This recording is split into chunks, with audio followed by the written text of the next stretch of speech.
to me, the most important thing about a family is the foundation. I used to be in the building business, so I understand foundations. Walls and roofs mean nothing unless the foundation is properly set.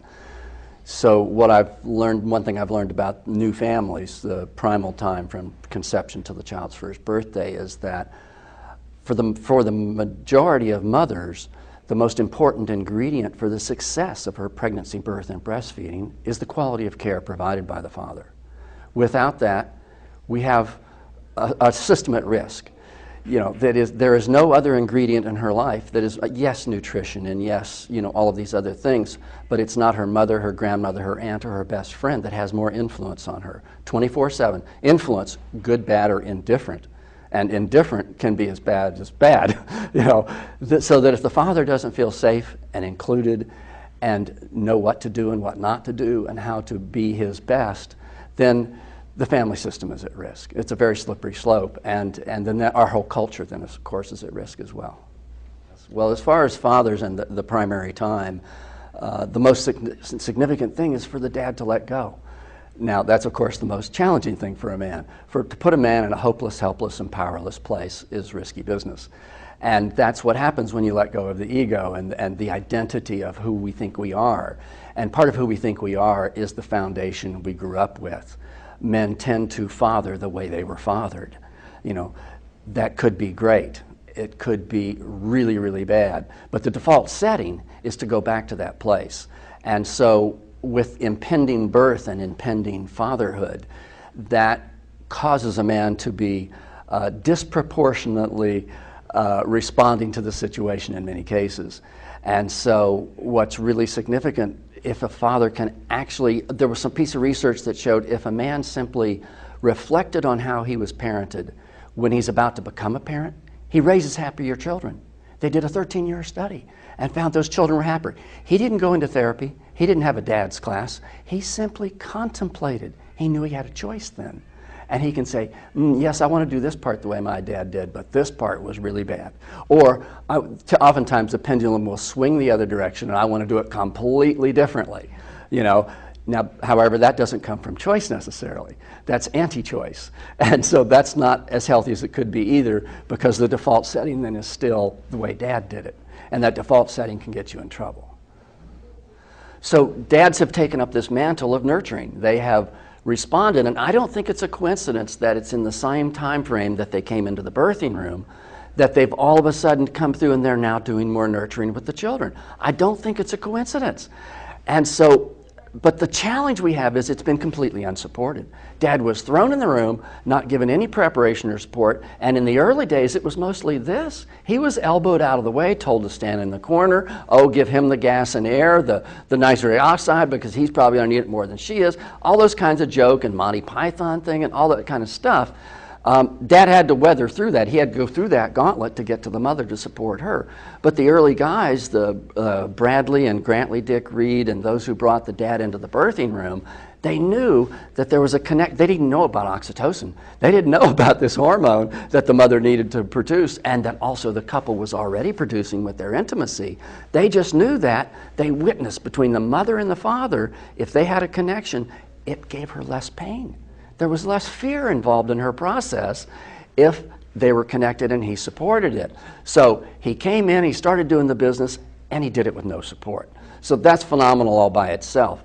And then as he entered the family more and more and started engaging with the children more, you know, it's not just about changing diapers. There are so many more dimensions to the family relationship. And, you know, and now 5 hours a day instead of 15 minutes, that's phenomenal. So he's still doing it.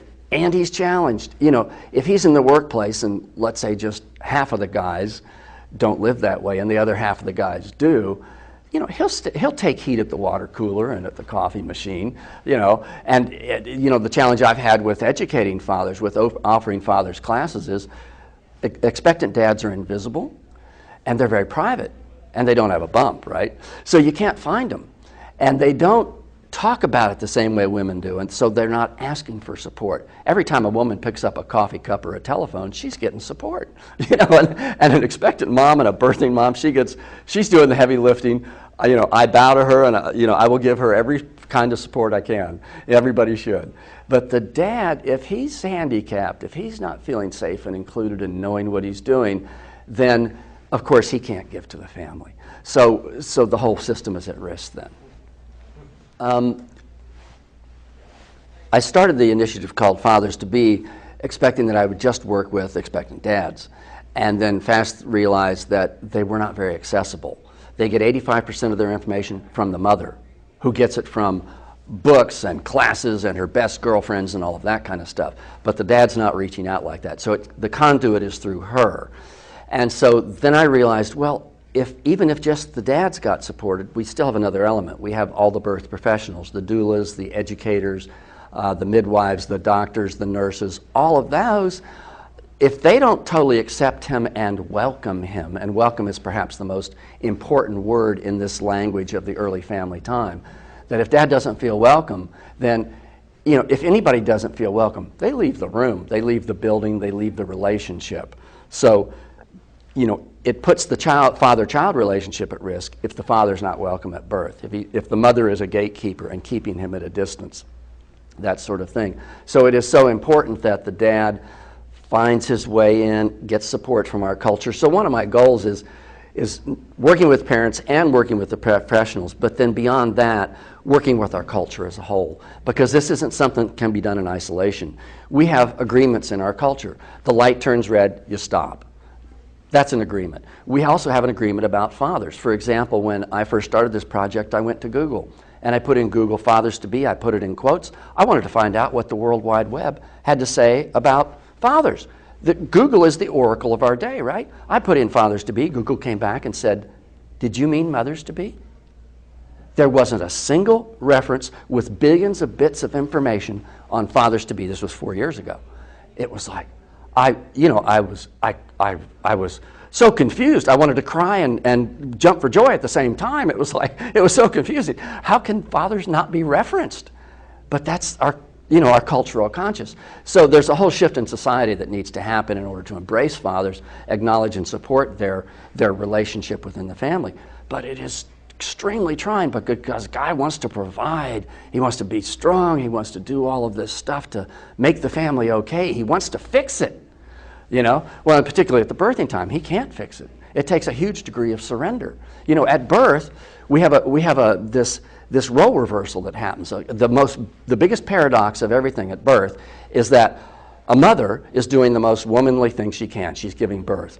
But what kind of energy is she using to give birth? Oh, great big physical energy. We call that masculine, right? What's the guy being asked to do? He's not protecting the cave anymore. He's not beating off wild animals. What's he's being expected to do is very feminine in nature. Hold the space, do nothing but do it really well. Well, my goodness, did anybody let him know that was his job? He's gonna try and fix something or do something or protect something, right? In a physical way. But that's not his role right now. Yes, he's going to hold her and rub her and things like that. But there's an energetic thing he needs to learn how to do, which is holding the space and trust birth and trust his wife and trust the process and know that they're safe, which is very hard to do in a hospital gauntlet. 99% in the United States of babies are born in a hospital. In England, where I live, it's 95%. So it's a big challenge for a father. So one significant thing that happens with an expectant dad, the moment that announcement comes, honey, I'm pregnant, is all of a sudden, all of his history comes forward and comes present. And it's like the F word, father comes to the back of his eyelids, father. He can read it with his eyes closed. And all of a sudden it's like, oh my God. So one way to look at this is for 18 years, or however long he lived at home, he was in fathering school. 18 years of learning about being a father from his father. Now, even if dad was gone, he was learning about a father. An absent father, he was learning about fathering. And so men have made all sorts of decisions about what it means to be a father by the time that announcement is made, honey, I'm pregnant. And so what happens is there's a default setting. And if he hasn't taken a look at that, done any healing work on it, if it wasn't a joyful, wonderful, supportive relationship, with many weren't, then he's at a crossroad, and this is the point where a guy he either has to surrender really, really well And doing that on his own, if he has no background of finding emotional support, is a big challenge. But that will come up again and again. And the interesting thing is it comes up in phases.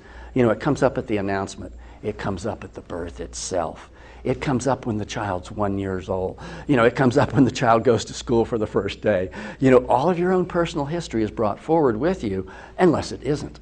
And so that's a choice situation. But it's only you're able to make a choice if you're empowered to have that choice. And so it's a very important thing that dads take a look at their own history and how they want that to apply to their new family, rather than it reverting to the default setting. The most important inheritance a father can give his children is the inheritance of love. That a total acceptance of who this child is and who they're going to become is the only real thing we can give our children. And so the money doesn't matter, the property doesn't matter, the hours at work don't matter.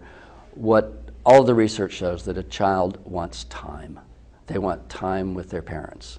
And so devote yourself to the child, hold each moment precious, and love them beyond all measure.